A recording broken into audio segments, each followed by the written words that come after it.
থামুন, স্ক্রল করা বন্ধ করেন, কারণ অজিতের ডেরায় গিয়ে এক বাঙালি পোলা যা ঘটিয়েছে সেটা শোনার পর আপনার হার্টবিট বেড়ে যেতে পারে।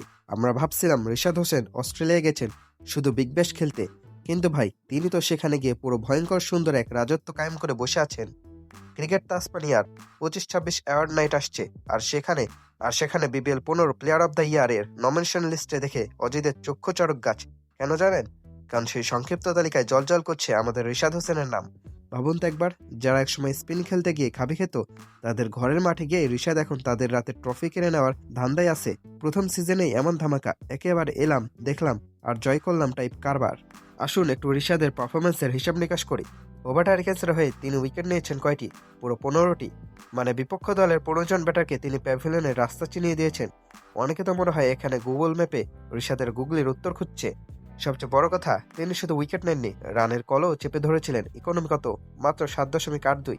টি-20 ক্রিকেটে যেখানে রান বৃষ্টির মতো পড়ে, সেখানে রিশাদ ছিলেন এক টুকরো ছাতা। ব্যাটাররা মারতে গেছে এক জায়গায়, বল গেছে অন্য জায়গায়। একেবারে তো চিটিং হে মোমেন্ট।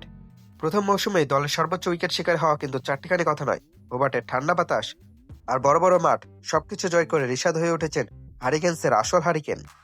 অজিরা সচরাচর কাউকে সহজে মাথায় তোলে না, কিন্তু রিশাদের ফ্লাইট, ড্রিপ আর সেই বিষাক্ত লেগ স্পিন দেখে তার এখন বলতে বাধ্য হচ্ছে, মেট দিস কিড ইজ স্পেশাল।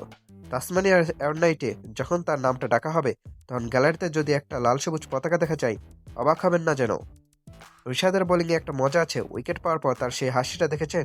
যেন বলছেন, ভাই আপনি আউট হবেন জানতাম, শুধু সময়টা জানতাম না। এই কনফিডেন্সটাই তাকে অন্যদের চেয়ে আলাদা করেছে। বিদেশের মাটিতে গিয়ে কন্ডিশনের অজুহাত না দিয়ে সরাসরি ডমিনেট করা, একেবারে বাংলাদেশি বাঘের মতো গর্জন। তো বন্ধুরা, রিশাদ হোসেন কি পারবেন প্লেয়ার অব দ্য ইয়ারের ট্রফিটা বগল দেওয়া করতে? আমরা তো মনে করি তিনি অলরেডি আমাদের কাছে বিজয়ী। হারিকেন্স ভক্তদের মনে যে তিনি জায়গা করে নিচ্ছেন, সেটাই বড় অ্যাওয়ার্ড।